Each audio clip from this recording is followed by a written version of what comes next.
इस्लाम इस्लाम के बारे में आप मीठा मीठा बोलते रहिए और उसको सामने रख करके आपको जितनी बेहूदगी, बदतमीजी, आवारगी, क्रिमिनल एक्टिविटीज, जिहादी हरकतें करनी है, सब जायज है, सब जायज है।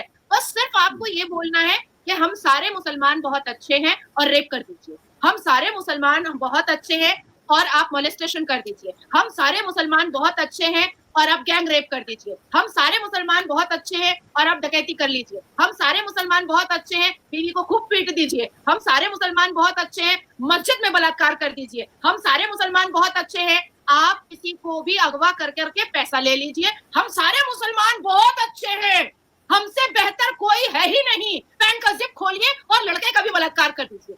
लेकिन शर्त सिर्फ इतनी ही है जो मैंने कहा कि हर गुनाह, हर पाप, हर बेहूदगी, हर बदतमीजी, हर क्राइम, हर जिहादी एक्टिविटीज के साथ साथ आपको ये बोलना पड़ेगा कि हमसे बेहतर तो कोई है ही नहीं। आपको डर नहीं लगता कि ये इस तरह आप ओपनली चैलेंज कर रही हैं राशिदी को? वो आप एक देखें ना, वो मुफ्ती है, वो फतवा भी जारी करवा सकता है, खुद नहीं करेगा, किसी को बोल के आपके खिलाफ फतवा जारी करवा देगा, तो आप क्या करेंगी फिर?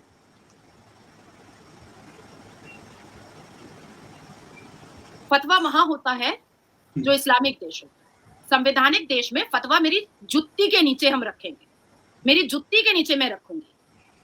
और जब उसने नेशनल न्यूज डिबेट पर, टॉपिक कुछ और था, और उसने जब बात कर ही दी है कि नाजिया के 3-3 और ऐसे मोबाइल दिखा दिखा करके कि नाजिया का 3-3 मैरिज रजिस्ट्रेशन है, नाजिया ने 3-3 शादी किया है। एक सबसे पहली बात कि उसको चुल क्यों मच रहा है, मैं 3 करूं या ये उसका कंसर्न नहीं है। मेरे घर में मेरा बाप है और साजिद रशीदी जैसा बेहुदा, बदतमीज, आवारा, लफंगा और झुट्टा लुच्चा जैसा मेरा बाप नहीं है। मेरा बाप बहुत अच्छा और बहुत एडुकेटेड, और दीन की जितनी तालीम मेरे अब्बा को है वो साजिद रशीदी अब सपने में भी नहीं सोच सकता। हर हर महादेव, जय सनातन, जय हिंद। दोस्तों, स्वागत है एक और नई वीडियो में।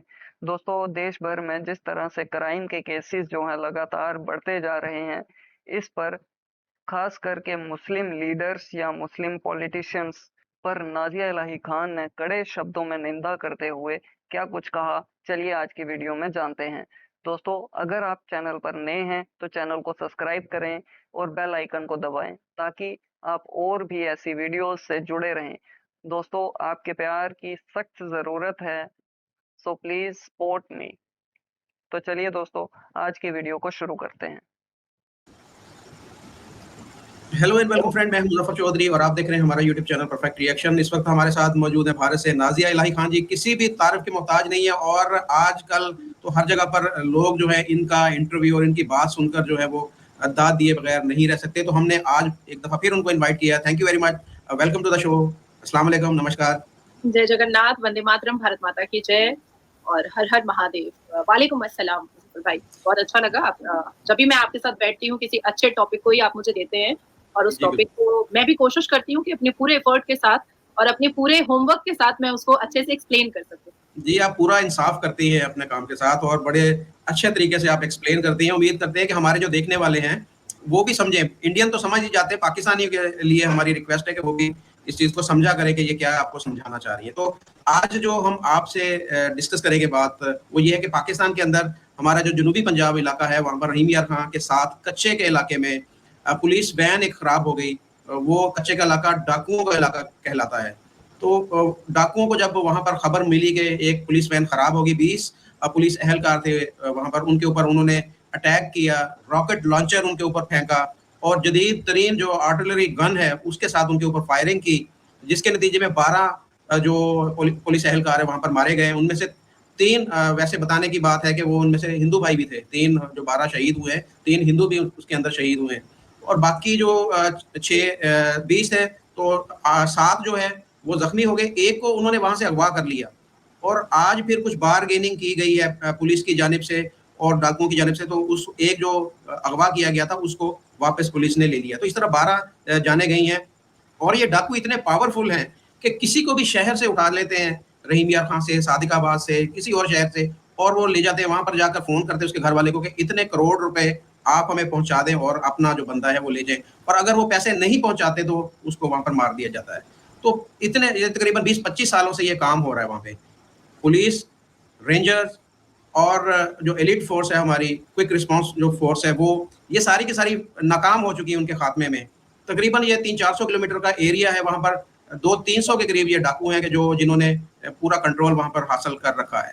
तो ये आपसे मैं जानना चाहूँगा कि एक इतनी ज़्यादा कीमती जानें गई हैं, आपके यहाँ पर डॉक्टर मोमिद वाला अलमनाक एक हादसा जो हुआ, उसके लिए पूरे भारत के हर शहर से लोग जो हैं उनके साथ यकजहती के लिए निकले बाहर। लेकिन यहाँ पर 12 लोगों की जानें गई, कोई बाहर नहीं निकला, किसी ने एहतजाज नहीं किया कि ये क्या ज़ुल्म हुआ, क्या हुआ? एक तो ये मैं समझूँगा कि ये क्या वजह है। दूसरा ये डाकू, जिस तरह एक इस्लामी मुल्क है, वहाँ पर डाकू भी वो नमाज़ भी पढ़ते हैं, वो अपनी वीडियो जब दिखाते हैं, वो नमाज़ पढ़ रहे होते हैं डाकू, कुरान पाक की तिलावत कर रहे होते हैं, और जिनको अगवा करते हैं वो भी मुसलमान। ये मुसलमानों को अगवा कर रहे हैं, तावान भी लेते हैं और मारते भी हैं। और दूसरा, आप में और हम में फ़र्क क्या है कि आप जिस तरीके से हक के लिए बाहर निकली हैं, आवाज़ उठाई, आपकी आवाज़ जो है वो सुनी भी गई है। क्या आप दोनों में क्या फ़र्क देख रही हैं दोनों वाक़यात के अंदर? देखिए मुज़फ़्फ़र भाई, जब भी मुझसे कोई ऐसा सवाल करता है ना कि मुसलमान को मार रहा है, मुसलमान ही डाकू होता है और मुसलमान को ही अगवा करके फिर पैसे का डिमांड करता है और फिर मार देता है, मुझे सच में हँसी आती है।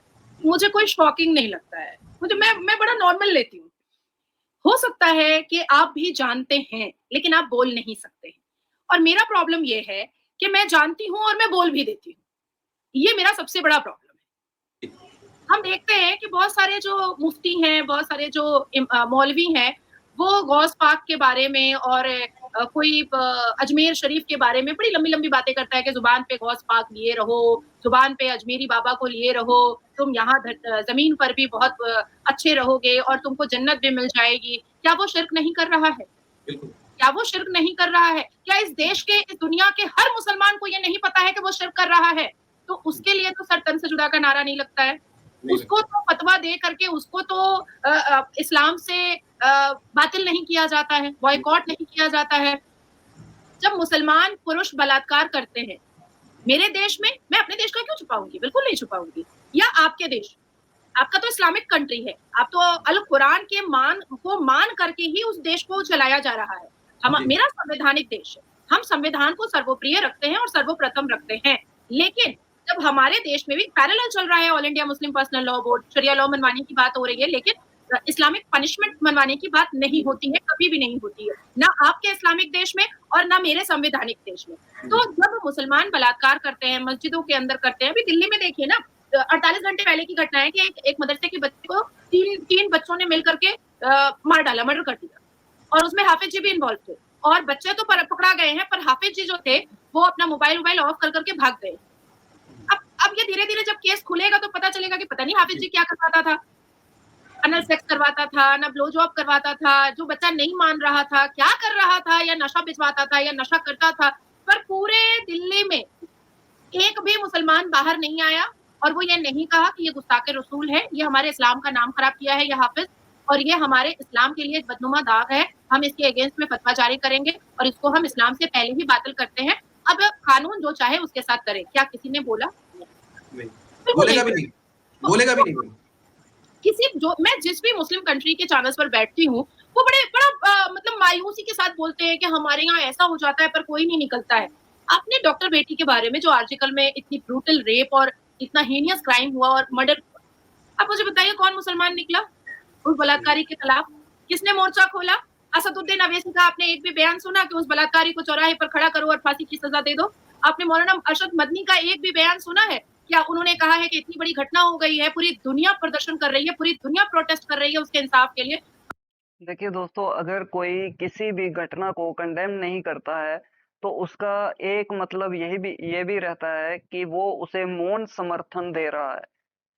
तो जिस तरह से हम देख रहे हैं कि बहुत सारे जो मुस्लिम मौलवी हैं या मुस्लिम लीडर्स हैं, लीडर्स मेरे कहने का मतलब है कि पॉलिटिशियन भी, और जो लीडर हैं अपने अपने एरिया के या अपने अपने जमात के, तो उनकी तरफ से भी कोई ऐसे खास कोई बयान सामने नहीं आते हैं, जो बहुत ही दुखद है। जब कोई ऐसी घटना जो पूरी मानवता को शर्मसार करती है, उस पे बात करने के लिए, उसके खिलाफ खड़े होने के लिए पूरे देश को एक मंच पर आना चाहिए। जबकि हम देखते हैं कि इस तरह का कुछ भी जो है वो नज़र नहीं आता, तो काफ़ी दुःख होता है। पर मदनी साहब का एक भी बयान नहीं आया। मदनी साहब, अवैसी साहब बहुत बिजी हैं कि वक्फ बोर्ड में जो संशोधन हुआ है उसको खत्म किया जाए। वो उसमें बिजी हैं। तो ये अपेक्षाएं, ये एक्सपेक्टेशन हम क्यों रखें? हमें रखने की जरूरत ही नहीं है। देखिए, इस्लाम के बारे में आप मीठा मीठा बोलते रहिए और उसको सामने रख करके आपको जितनी बेहूदगी, बदतमीजी, आवारगी, क्रिमिनल एक्टिविटीज, जिहादी हरकतें करनी है, सब जायज है, सब जायज है।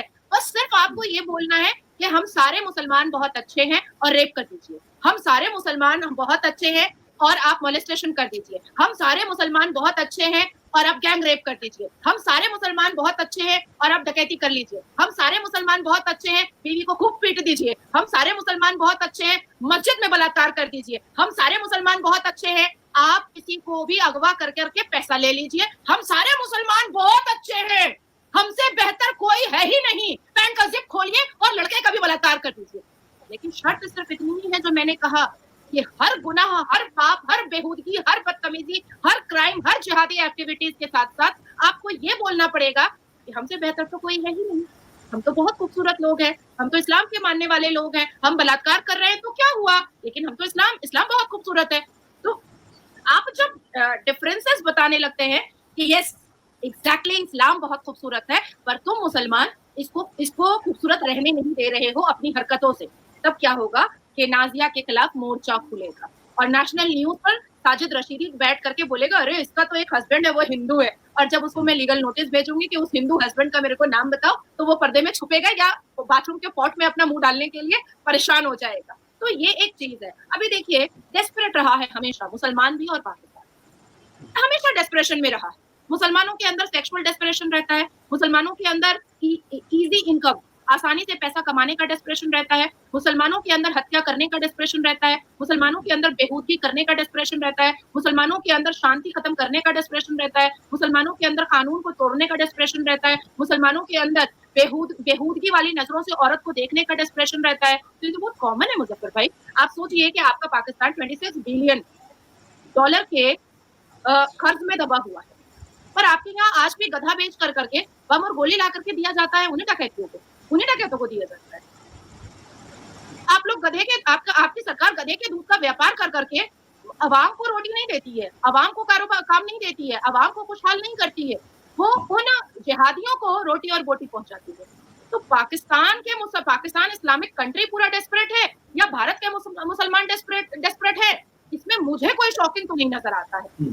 आप मैं जानती हूँ कि ये आपका एक अवेयरनेस प्लेटफॉर्म है और आप चाहते हैं कि इस अवेयरनेस प्लेटफॉर्म से आप बहुत ज्यादा नहीं लेकिन थोड़ा बहुत अगर पाकिस्तान के मुसलमानों को आप बेहतर कर सके तो इसी में आपका अचीवमेंट है, ये मैं समझ रही हूँ, लेकिन क्या वो चेंज होने को तैयार है?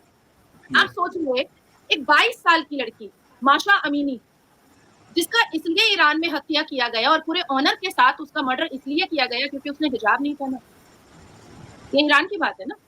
उसके बाद फिर कुछ दिन पहले की बात है, 2023 की बात है, मुंबई में एक बहुत यंग लड़की थी रूपाली, जिसके हस्बैंड ने उसका गला रेत दिया चाकू से। पहले उसको बहुत मारा, बहुत पीटा और उसके बाद फिर उसका गला रेत दिया क्योंकि वो बुर्का नहीं पहनना चाहती थी। तो मैंने ईरान की बात भी आपको बताई और मैंने भारत के महाराष्ट्र मुंबई की भी आपको बात बताई। अब बताइए मुसलमान कहाँ पर चेंज है?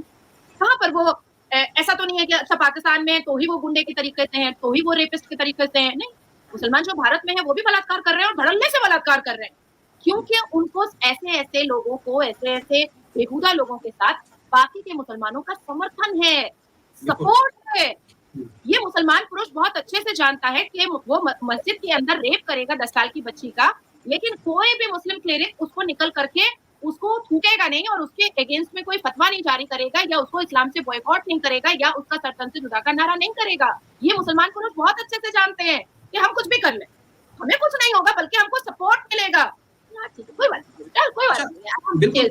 बिल्कुल, मैं आपको इसी से रिलेटेड एक खबर भी बताऊं कि सिंध के इलाके में एक पीर साहब ने, जो उस इलाके के पीर हैं, उन्होंने एक छोटी बच्ची का रेप किया 8-10 साल का और कई दिनों से मुसलसल कर रहे थे घर के अंदर ही, अपने बेडरूम के अंदर। वो बच्ची की डेथ हो गई उसकी। जब उसको पीर साहब को उसकी मिसेज ने बताया कि वो बच्ची मर रही है, वो लेके गए, उनको बाद में प्रेशराइज किया गया पुलिस को, उनको गिरफ्तार किया गया। तो ये है कि वो बड़े नवाबी तरीके से रहे। उनके जो मुरीदैन हैं वो भी थाने में पहुंच गए कि हमारे पीर साहब को जो है वो रिहा करें, ये इस तरह का काम नहीं कर सकते, या अगर किया भी है तो ये हमारे पीर साहब, इनको आग नहीं लगाना आपने। और ऊपर से यही डाकू इन्होंने भी पैगाम दिया कि इन पीर साहब को आप छोड़ दें, वरना हम थाने के ऊपर रॉकेट फेंक देंगे। आप अंदाजा लगाएं कि वहां उस इलाके के लोग, वहां की पुलिस और वो डाकू मिलकर उन पीर साहब को उन्होंने वो रिहा करवा लिया, और वो पीर साहब जो है वो रिहा है। बच्ची के कहाँ गई बच्ची और कहाँ गया वो? देखिए दोस्तों, ऐसी घटनाएं जो है ना वो पूरी मानवता को शर्मसार करती हैं। चाहे वो पाकिस्तान में हो, चाहे वो बांग्लादेश में हो, चाहे वो फिर हिंदुस्तान में ही क्यों ना हो।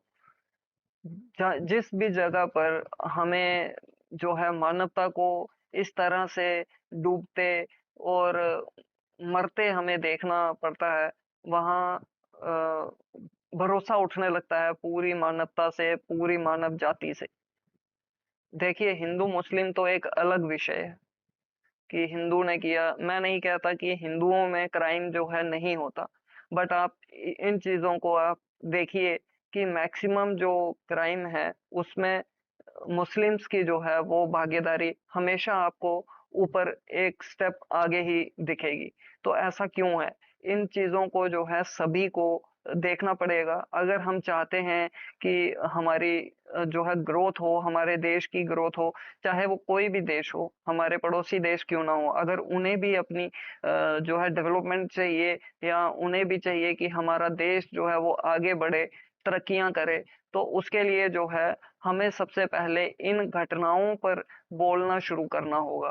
तो हमेशा सच के साथ चलें, चाहे वो हिंदू हो चाहे मुस्लिम हो। कोई भी अगर जुल्म करता है तो उसके खिलाफ जो है वो एक्शन होना चाहिए, और हमारा फर्ज ये बनता है अगर उस पे कोई भी कार्रवाई नहीं हो रही तो हमें खड़े होके उसके खिलाफ कार्रवाई करवानी चाहिए। फिर उसमें हमें ये जात पात धर्म विशेष ये सब चीजें नहीं देखनी चाहिए, हमें सबसे पहले इंसानियत देखनी चाहिए। जुर्म कुछ भी नहीं हुआ। तो ये आपने दूसरी जो बात की कि असदुद्दीन अवैसी ने इसके ऊपर कोई बयान नहीं दिया, तो वो कैसे बयान देते? वो अगर बयान देते हैं तो ममता बनर्जी नाराज हो जाती उनसे। तो ये उन्होंने उनके साथ देखना है ना कि ममता बनर्जी किस तरीके से उनको साथ लेके चल रही हैं। तो उन्हें अपनी सियासत बचानी है, उन्हें किसी की जान से कोई गर्ज नहीं है कि कोई मर रहा है, कोई जा रहा है, कहाँ पर क्या हो रहा है। नहीं, देखिए दोस्तों, ये सिर्फ इतनी बात नहीं है कि मतलब मैं हिंदू हूँ तो मैं इसीलिए मैं इस पे जो है बात कर रहा हूँ। आप देखिए, एक ये भाई साहब हैं मुजफ्फर चौधरी, ये पाकिस्तान से हैं, और नाजिया इलाही खान, वो तो हमारे देश का गौरव है ही, है ना? तो ऐसी महिलाएं जो हैं वो हमारे देश में आगे आनी चाहिए, चाहे फिर वो किसी भी मजहब से क्यों ना हो, चाहे वो हिंदू हो, चाहे वो मुस्लिम हो, चाहे सिख हो, चाहे क्रिश्चियन हो। ऐसी महिलाओं को आगे आना चाहिए और सच्चाई के साथ खड़े होना चाहिए। ये बहुत ही बड़ी बात है। आप देखिए, ऐसा नहीं है कि नाज़िया इलाही खान को जो है वो यहाँ पे डर नहीं है, या उनको कोई खतरा नहीं है। मेरे कहने का मतलब आप समझिए कि कितने ही जो है जिस तरह से वो खुद ही बता रही हैं कि कितने जो हैं ट्विटर पे, सोशल मीडिया हैंडल्स पे जो है किस तरह की बातें जो है उनके खिलाफ लिखी जाती हैं, जहाँ उनके खिलाफ जो है बोली जाती हैं, कही जाती हैं। तो ये सब चीजें देखते हुए भी उन्होंने अपना हौसला जो है वो गिरने नहीं दिया, और एक मजबूत एक शख्सियत की तरह वो हर परिस्थिति से निपटने के लिए तैयार खड़ी हैं। तो इससे जो है हमें सीख लेनी चाहिए कि हमें भी जो इसी तरह से हमें भी आगे बढ़ना चाहिए, हमें भी स्टैंड लेना चाहिए। सबसे पहले हम खुद के लिए स्टैंड लें, फिर अपनी सोसाइटी के लिए, फिर आगे चलकर हम अपने देश के लिए कुछ कर पाएंगे। मुजफ्फर भाई, ममता बनर्जी साहिबा जो है वो असदुद्दीन अवैसी को बिल्कुल पसंद नहीं करती और उनसे कोई रास्ता नहीं है उनका। असदुद्दीन अवैसी साहब कई बार पश्चिम बंगाल में, वेस्ट बंगाल में वो अपनी तकरीर के लिए आना चाहे हैं, पर ममता बनर्जी ने साफ इनकार कर दिया। वो भी स्टेट गवर्नमेंट के लेटर पर उन्होंने इनकार किया कि भैया तुम नहीं आ सकते, क्योंकि ममता बनर्जी भी मुसलमान अपीजमेंट की राजनीति करती हैं और मुसलमान गुंडों को पाल करके राजनीति करती हैं, और असदुद्दीन अवैसी भी फरके आजम और जाहिले आजम को पॉकेट में रख करके राजनीति करता है। तो ममता बनर्जी को ये डर रहता है कि अगर असदुद्दीन अवैसी यहाँ पर आ जाएगा और मुसलमान उसकी तरफ बढ़ जाएंगे या उससे अट्रैक्ट हो जाएंगे, तो ममता बनर्जी का जो पॉकेट वोट है मुसलमानों का वो उनसे छिन जाएगा। तो ये जैसे दोनों दो डॉन होते हैं, दो डॉन होते हैं, एक दूसरे के इलाके में नहीं जाता, दूसरा उसके इलाके में नहीं जाता। चरित्र है, ये चरित्र है असदुद्दीन अवैसी का। अगर अगर एज अ मुस्लिम लीडर लिया जाए तो असदुद्दीन अवैसी के लिए ये कोलकाता आर्जिकर की रेप की घटना पॉलिटिकली उनके लिए बहुत फ्रूटफुल है, क्योंकि रेप करने वाला भी मुसलमान है और जो विक्टिम है, I am so sorry, rape करने वाला भी हिंदू है और जो विक्टिम है वो भी हिंदू है। अगर पॉलिटिकली वो चाहते तो इस पर अपनी टिप्पणी रख सकते थे, लेकिन क्योंकि बलात्कारियों के सपोर्ट में हमेशा असदुद्दीन अवैसी रहते हैं, तो बलात्कार बेटी का अगर हिंदू करे तो भी असदुद्दीन अवैसी उसके सपोर्ट में है, और अगर मुस्लिम करे तब तो फिर उसने बेहतर ही किया है, अच्छा ही किया है, औरत बनी ही क्यों है? औरत को पैदा ही क्यों किया गया है? औरत को बनाया ही क्यों गया है? तलवार खोलने के लिए ही तो बनाया गया है। तो ये फिक्स है असदुद्दीन अवैसी के दिमाग में। अभी देखिए, हमास और फलस्तीन के मुसलमान जब नारे तकबीर अल्लाह अकबर के नारे पर जब इजराइल की बहु बेटियों को नंग धड़ंग करके रोड पर बलात्कार कर करके वीडियो बना रहे थे, तो असदुद्दीन अवैसी उन्हीं बलात्कारियों के समर्थन में था ना, उन्हीं बलात्कारियों के सपोर्ट में था ना। तो असदुद्दीन अवैसी का चरित्र हमेशा रहा है, वो बलात्कारी कोई भी धर्म का हो, वो उसके खिलाफ कभी नहीं बात करते हैं। वो विक्टिम को भले ही मलाइन कर दें, क्योंकि वो महिला है। असदुद्दीन अवैसी एक ऐसा चरित्र है जो अपनी जिंदगी में कभी भी औरत को इज्जत दे ही नहीं सकते हैं। वो औरत को डोमिनेट करते हैं, वो औरत को जलील करते भी हैं और अपने लोगों से करवाते भी हैं। वो औरत को नीच दिखाते देखते भी हैं और अपने लोगों से दिखवाते भी हैं। असदुद्दीन अवैसी वो है जो औरत को अगर अच्छे शब्द का इस्तेमाल कोई और भी कर रहा होता है, कोई और व्यक्ति कर रहा होता है, तो वो उसकी भी क्लास लगाते हैं कि औरत को अच्छे से इज्जत देकर बात नहीं करना। वो उसकी भी क्लास लगाते हैं। और देखिए, बॉम्ब ब्लास्ट करना, रेप करना, झूठ बोल करके लोगों से पैसे टानना या चिटिंगबाजी करना या डकैती करना या चोरी करना, ये तो मुसलमानों का एक जॉब है। ये तो मुसलमानों की एक जॉब, एक काम है और ये उनकी हॉबीज है। मुसलमान पुरुष अगर रेप नहीं करेंगे, पीर बाबा अगर रेप नहीं करेंगे, वो छोटी-छोटी बच्चियों का पजामा उतार करके अपने घर के अंदर ले जा करके उनका चीर-हरण नहीं करेंगे, उनके उनका उनको उनको बिस्तर का ठड़कबाजी का सामान नहीं बनाएँगे, तो फिर वो काहे के पीर बाबा? प्रॉपर पीर बाबा हुए ही नहीं। लेकिन ऐसे लोगों को हमेशा बढ़ावा उन्होंने दिया है जो इस्लाम को कभी भी अच्छे से समझ करके पढ़ना और समझना चाहे ही नहीं। आप अपने पाकिस्तान में निकले, आप मेरी बात मानें, आप मेरे पाकिस्तान में माइक लेकर के अपना बूम लेकर के चैनल का निकलें और छोटी-छोटी आयतें आप उनको अरबी में पढ़ें और कहें कि बताओ इसकी मीनिंग क्या है? नहीं पता। अगर बता दिया, मेरे नाम का कुत्ता पाल लीजिएगा अपने घर में।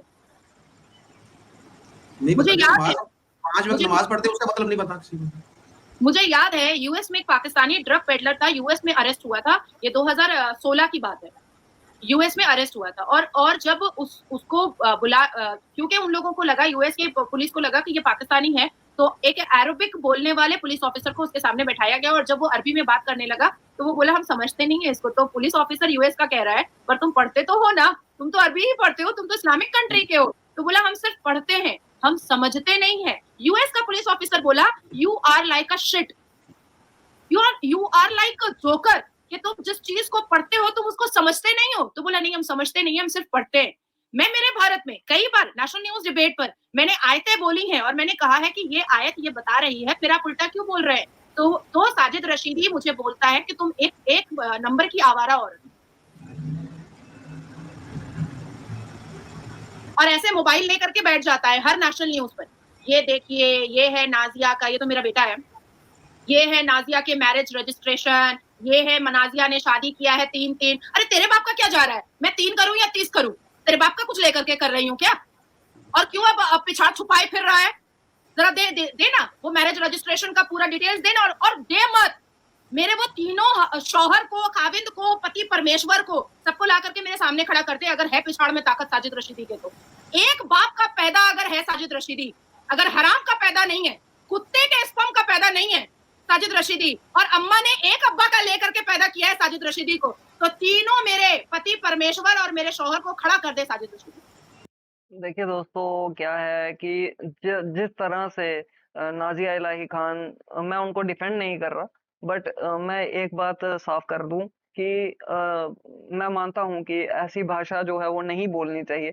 बट आप देखिए कि जब एक पूरा माहौल, जहाँ एक पूरा जो नरेटिव आपके खिलाफ सेट किया जाता है, जिस तरह से अब देखिए कि कोई हिंदू, अगर मैं हिंदू छोड़िए, कोई गैर मुस्लिम अगर किसी मौलाना, मैं इस्लाम की बात नहीं कर रहा, मैं किसी मौलाना या किसी मुस्लिम के बारे में कुछ बोल दे, तो वो भी जो है मतलब कबूल नहीं किया जाता, उसे भी जो है मतलब बर्दाश्त नहीं किया जाता। और ये जो है नाज़िया इलाही खान बिल्कुल जो है उसके अपोजिट, है ना? खड़े होकर क्वेश्चंस पूछती हैं, सवाल करती हैं कि किस तरह से जो है भ्रमित किया जा रहा है, उसको पॉइंट आउट करती हैं। तो ऑब्वियसली जो है नाज़िया इलाही खान को बहुत जो है बर्दाश्त करना पड़ता है। बहुत सारी चीज़ें उनके साथ ऐसी होती होंगी, या होती भी हैं कि जिनको हम लोग समझ भी नहीं सकते, सोच भी नहीं सकते कि उनके साथ क्या गुज़रती होगी, है ना? जिस तरह से अभी आप देखिए कि उनके 3 पति बता दिए गए, या उन्हें जो है चरित्रहीन बता दिया जाता है, या कुछ भी जो बता दिया जाता है। तो ये सब चीज़ें जो है, जब आप इन सब चीज़ों को भुगतते हैं, इन सब चीज़ों को झेलते हैं, तो कहीं न कहीं आपके अंदर वो चीज़ें दबी रहती हैं, और फिर वो जब बाहर निकलती हैं तो आप देख ही सकते हैं। मैं मान जाऊंगी, उस दिन से मैं चैनल पर बैठना बंद कर दूंगी, मैं पैर पकड़ करके माफी मांगूंगी साजिद रशीदी का। अगर एक बाप का पैदा है और साजिद रशीदी की अम्मा ने अगर कुत्ते का स्पर्म लेकर के साजिद रशीदी को पैदा किया है, तब नहीं दिखाएगा।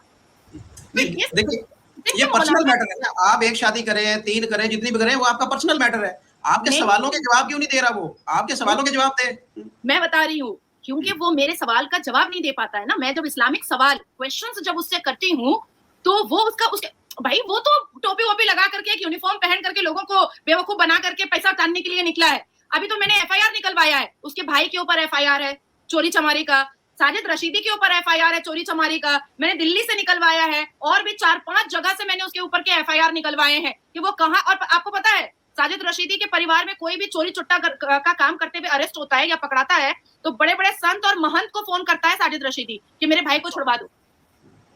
और ये न्यूज चैनल्स पर बैठता है टोपी लगा करके, और अपनी चोरी को और पुलिस से बचने के लिए बड़े बड़े साधु और संत और महंतों को फोन करता है, बाबा प्लीज हमको बचा लीजिए। साजिद रशीदी ना जाने कितना हलाला किया है लड़कियों के साथ। मैं तो खुले आम कह रही हूँ कि साजिद रशीदी अगर एक बाप का पैदा है, क्योंकि अब तो मैंने ठान लिया है मुजफ्फर भाई, अब तो मैं साजिद रशीदी को बीच रोड पर मैं उसका चिट्ठा खोलूंगी। मैंने तो दिल्ली में, इंदिरापुरम में, ओखला में और जामा मस्जिद में मैंने 1 लाख औरतों को जमा किया है, और मैंने कहा है कि जिस दिन जिस स्टूडियो में मेरे सामने खड़ा हो गया साजिद रशीदी, तुम लोगों को एक मैसेज करूंगी, आ जाना। पहले उसकी औकात नहीं याद दिलाएंगे, पहले मुझे मेरे 3 हस्बैंड का उसको बुलाना पड़ेगा, मेरे सामने खड़ा करना पड़ेगा। तो आप जिस तरीके से चैलेंज कर रही हैं, आपके खिलाफ एक कैंपेन चल रही है, मैंने पाकिस्तान के अंदर भी देखा है, भारत के अंदर भी, बाइकॉट नाज़िया इलाही खान, और फतवा भी शायद आपके खिलाफ कोई जारी हो जाए। आपको डर नहीं लगता कि ये इस तरह आप ओपनली चैलेंज कर रही हैं राशिदी को? वो आप एक देखें ना, वो मुफ्ती है, वो फतवा भी जारी करवा सकता है, खुद नहीं करेगा, किसी को बोल के आपके खिलाफ फतवा जारी करवा देगा, तो आप क्या करेंगी फिर? फतवा वहां होता है जो इस्लामिक देश होता है। संवैधानिक देश में फतवा मेरी जुत्ती के नीचे हम रखेंगे, मेरी जुत्ती के नीचे मैं रखूंगी। और जब उसने नेशनल न्यूज, देखिए दोस्तों, जब आप किसी को इतना मजबूर कर दें, इतना मतलब पोक करें कि इतना उसके खिलाफ जो है बयानबाजी करें, जब आपके पास किसी की बात का जवाब ना हो, और आप उसे जो है उसका ही कैरेक्टर असैसिनेशन करना शुरू करें, तो फिर तो ये सब होना लाजमी है। मैं जहाँ तक मेरी समझ काम करती है, तो मुझे लगता है कि जब आप किसी को भी उसके कैरेक्टर को जो है पब्लिकली जो है उसका चीरहरण करते हो, तो आगे से ऐसा रिएक्शन आएगा ही आएगा। वो तो जेन्युइन सी बात है। वो डिबेट पर टॉपिक कुछ और था, और उसने जब बात कर ही दी है कि नाजिया के 3-3 और ऐसे मोबाइल दिखा करके कि नाजिया का 3-3 मैरिज रजिस्ट्रेशन है, नाजिया ने 3-3 शादी किया है। एक सबसे पहली बात कि उसको चुल क्यों मच रहा है, मैं 3 करूं या, ये उसका कंसर्न नहीं है। मेरे घर में मेरा बाप है, और साजिद रशीदी जैसा बेहुदा, बदतमीज, आवारा, लफंगा और झुट्टा लुच्चा जैसा मेरा बाप नहीं है। मेरा बाप बहुत अच्छा और बहुत एडुकेटेड, और दीन की जितनी तालीम मेरे अब्बा को है, वो साजिद रशीदी अब सपने में भी नहीं सोच सकता है, सपने में भी नहीं सोच सकता है। अब जब उसने दिखा ही दिया है, तो ताकत है, तो उन तीनों को बुला लो मेरे सामने, इसमें प्रॉब्लम कहाँ पर है? अब आज मैं अगर आपके ऊपर मुज़फ़्फ़र भाई को ये कहे कि जी। मुज़फ़्फ़र जो है वो बहुत खराब आदमी है और वो उसके पास 5 बीवियाँ हैं, 10 बीवियाँ हैं, तो आप तो कहेंगे ना कि भाई सामने बुला लो, बोल जी, करके क्या बिल्कुल। फ़ायदा है? सामने बिल्कुल। बुला लो। तो हुँ। ये बात है, अब आप सोचिए कि जो मुल्ला मौलवी अपनी चीज़ों को सही साबित करने के लिए लड़कियों को, औरतों को, महिलाओं को डिबेट में बेइज़्ज़त करने की कोशिश करते हैं, उनका कैरेक्टर असैसिनेशन करते हैं, वो इनके इनके पक्ष में बात नहीं करेंगे बलात्कारियों के और डकैतों की, तो और किसके पक्ष में बात करेंगे? उसको ये नहीं पता कि ये गुनाह कबीरा है, किसी महिला के ऊपर ऐसे बगैर तहकीक के इल्ज़ाम लगाना गुनाह कबीरा है, उसको ये नहीं पता इतना बड़ा आलिम है वो। नहीं, नहीं। एक्चुअली में मुझे जहाँ तक अंदेशा है क्योंकि मैंने तो केस फाइल कर दिया है साजिद रशीदी के ऊपर, उसको दिखाना ही पड़ेगा। चाहे वो कितना ही दूर भाग ले, उसको दिखाना पड़ेगा और तीनों मेरे जो उसने कहा है कि मेरा 3 शौहर है और जिसमें 1 हिंदू है, उसको बुलाना भी पड़ेगा सबके सामने। देखिए, मुझे जहाँ तक इन्फॉर्मेशन मिला है कि जिस किसी ने भी उसको ये इन्फॉर्मेशन आधे-अधूरे दिए हैं, उससे साजिद रशीदी ने बहुत बड़ा पैसा लिया है। बहुत मोटी रकम ली है मुझे मलाइन करने के लिए, मुझे डिफेम करने के लिए। तो अब मुसलमानों का तो वही है ना, जहाँ पैसा दिख जाता है कुत्ते की तरह लाल टपकाना स्टार्ट कर देता है। अरे मुसलमान मर्दों को तो पैसा दे दो तो बेटी को भी वो रेप कर दे। बहुत अफ़सोसनाक ये बात है, बहुत ही दुःख वाली बात है कि ये जो इनको तो बनना चाहिए रोल मॉडल। हम आपके लिए ये जो हमारे उलमाए कराम हैं, पाकिस्तान के, भारत के, ये इनका किरदार तो इतना क्लीन एंड क्लियर होना चाहिए कि हम मिसाल दें कि ये देखें जी, ये हमारे उलमाए कराम हैं, ये इस्लाम को फ़ॉलो करने वाले हैं। आप इनकी तरफ देखकर इस्लाम को कबूल करें या इस्लाम की कम से कम रिस्पेक्ट करें। जब हमारे रहनुमा, हमारे लीडर, हमारे ये जो उलमाए कराम हैं, वो इस तरह की ज़हनियत, इस तरह का माइंडसेट, इस तरह के किरदार के हामिल होंगे, तो कौन इस्लाम की रिस्पेक्ट करेगा? ये बताएँ मुझे एंड में बस। देखिए मुज़फ़्फ़र भाई हमारा इस्लाम कहता है कि अगर किसी लड़की की शादी हो रही है और उसके कैरेक्टर पर उँगली उठी है तो आप अल्लाह को हाज़िर-नाज़िर करके उसकी इज़्ज़त बचाने के लिए आप अल्लाह की कसम भी खा सकते हैं, उस बेटी की जी। इज़्ज़त बचाने के लिए। हमने बचपन से अपनी नानी अम्मा और दादी अम्मा के मुँह से सुना कि जिस घर में बेटी नहीं होती है ना, उस घर की दहलीज़ की इज़्ज़त की जाती है। हमने बिल्कुल। हमेशा अपनी अम्मा और अब्बा के मुँह से सुना कि जो शख्स घर की बेटियों की इज़्ज़त नहीं करता या जो मुसलमान शख्स बेटियों की इज़्ज़त नहीं करता, उससे रसूल पाक नाराज़ होते हैं क्योंकि प्रॉफेट मोहम्मद सल्लल्लाहु अलैहि वसल्लम बीबी अपॉन हिम अपने सर की पगड़ी बिछा दिया करते थे अपनी बेटियों के लिए। तो बेटियाँ उनको बहुत प्यारी थी और जिस हिसाब से साजिद रशीदी ने मुझे बेइज़्ज़त करने की कोशिश की है, असदुद्दीन अवैसी के प्रवक्ता ने मुझे ज़लील करने की कोशिश की है, मेरे सवाल का जवाब कभी नहीं देता है, नहीं सीधा दिया। मेरे कागज़ात पर आ जाता है। तो मैं अल्लाह को हाज़िर और नाज़िर करके, मैं साजिद रशीदी के जितने बाल-बच्चे हैं, उस पर 30 पारा का अज़ाब पड़े और इतना कहर नाज़िल हो कि साजिद रशीदी जो चंदाखोरी कर रहा है जवानी से लेकर के बुढ़ापे तक, उसकी पुश्त दर पुश्त सिर्फ़ चंदाखोरी और भीख माँग करके ही अपना गुज़र-बसर करे। और मैं ज़रूर इंक्वायरी करवाऊँगी कि उसका जो टूर एंड ट्रैवल चलता है, उसमें क्या-क्या जिहादी हरकतें होती हैं, वो भी मैं ज़रूर करवाऊँगी। तो ये वो मुल्ला है मुज़फ़्फ़र भाई या डकैत के बारे में जो आपने टॉपिक उठाया, ये जी। वो मुसलमान है जो इस्लाम के लिए इस्लाम वाले नहीं है। ये वो मुसलमान है जो औरंगज़ेब की पैदाइश है। ये वो मुसलमान है जो इस्लाम के जस्टिफ़िकेशन पर इस्लाम पर एक बदनुमा धब्बा है और अपने मुफ़ाद के लिए, अपने आप के लिए, अपनी लैविश लाइफ़ के लिए सिर्फ़ इस्लाम को अपनी रोज़ी-रोटी बना करके रखे हुए हैं। इसके अलावा ना ही ये मुसलमान है और ना ही ये अल कुरान को मानते हैं और ना ही ये इस्लाम को मानते हैं। मुझे तो जो पाकिस्तान के डाकू हैं और आपके ये साजिद रशीदी हैं, इनमें कोई फ़र्क नज़र नहीं आ रहा। दोनों का काम एक जैसा ही है। वो बंदूक के ज़रिए कर रहे हैं और ये अपने यहाँ पर जो क्या कहूँ कि ये इस्लाम के ज़ोर पर अपना जो ये इनके पास ओहदा है, उसके ज़ोर पे ये कर रहे हैं। तो आप अपने आप को सेफ रखिएगा। ये कुछ भी आपके खिलाफ यहाँ पर काम हो सकता है। मैं हमेशा से हम और आप हमारे जो देखने वाले आपके लिए दुआ गो रहते हैं। अपना ख्याल रखिएगा। आपका बहुत शुक्रिया, आप हमारे प्रोग्राम में तशरीफ़ लाई। आइंदा भी आपसे बात होती रहेगी। Thank you very much. Vande Mataram, Bharat माता की जय। तो देखिए दोस्तों, जब आप किसी मौलवी या किसी मौलाना के खिलाफ आवाज़ उठाते हैं, जबकि हमने कई ऐसे इंसिडेंट देखे हैं जिसमें काफ़ी दिक्कतों का सामना करना पड़ा है, जिन्होंने भी मौलवी या मौलानाओं के खिलाफ या बाबाओं के खिलाफ जो है आवाज़ अपनी उठाई है, तो उन्हें काफ़ी दिक्कतों का सामना करना पड़ा है। तो हम यही उम्मीद करते हैं, दुआ करते हैं कि नाज़िया इलाही खान को ऐसी किसी भी दिक्कत का सामना ना करना पड़े और देश की बेटियों को नाज़िया इलाही खान से सीखना चाहिए कि किस तरह से वो हिम्मत के साथ हर परिस्थिति का सामना कर रही हैं। ये बहुत बड़ी बात है और पूरे देश को अपने देश की बेटी के साथ खड़ा होना चाहिए। दोस्तों, आपकी क्या राय है इस पूरे विषय में? कमेंट सेक्शन में ज़रूर बताइए। मिलते हैं आपसे अगली वीडियो में, तब तक के लिए हर हर महादेव, जय सनातन, जय हिंद, स्टे सेफ।